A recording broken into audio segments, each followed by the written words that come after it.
Pemirsa, sebelumnya pelaku utama sindikat perdagangan bayi ke Singapura ditangkap dan pelaku Lee Shu-luan berperan sebagai donatur utama dan perantara yang menghubungkan tersangka di Indonesia dengan calon pembeli di Singapura.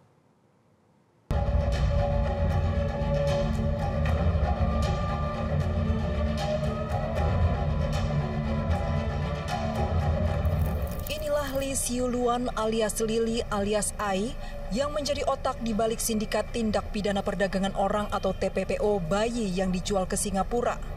L ditangkap tim di Treskrimum Polda Jawa Barat di Bandara Soekarno-Hatta, Tangerang, Banten. Tersangka L merupakan tersangka utama yang berperan sebagai donatur utama dalam bisnis gelap perdagangan bayi ke Singapura yang telah beroperasi sejak tahun 2023. Tersangka atas nama Lee Shu-luan, ya, ini merupakan tersangka utama kita yang memang kita cari. Ini merupakan tersangka utama sindikat perdagangan bayi. Jadi yang bersangkutan baru pulang dari Singapura, kemudian diamankan oleh rekan-rekan kita dari imigrasi. Tentunya kita mengucapkan terima kasih kepada Pak Jerry, Pak Kapit TPI yang sudah mengamankan salah satu tersangka kita. Ini merupakan bisa dibilang ini pimpinan daripada sindikat yang melakukan penjualan bayi ke Singapura. Keterangan tersangka kemarin yang sudah kita minta keterangan ada 15, namun kita masih mendalami lagi terkait dengan yang lainnya. Komisioner Komisi Nasional Perlindungan Anak Indonesia, Lia Latifah, mengatakan sindikat tindak pidana perdagangan orang atau TPPO bayi ke Singapura merupakan permasalahan yang kompleks sehingga dibutuhkan keterlibatan semua pihak dan hukum yang berat bagi para pelakunya.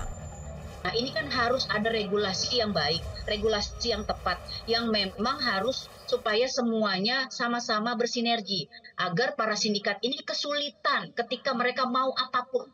Ya, mereka ingin melakukan praktek-praktek apapun mereka kesulitan. Kenapa? Karena kita semuanya kompak, kita semuanya sama. Nah, jadi praktek ini pastinya kami dari Komnas Perlindungan Anak sangat prihatin dan sedih dan marah pastinya ya ketika ini praktek ini dilakukan dan terhadap bayi-bayi yang tidak berdosa. Apalagi apabila nanti terbukti bayi tersebut pindah ke negara di luar dari Indonesia, ternyata bukan untuk dicari orang tua asuh, tetapi malah untuk diperdagangkan organnya. Ini sebetulnya bukan hanya orang tuanya, sindikatnya juga sama harus diberikan hukuman yang seberat-beratnya. Baik.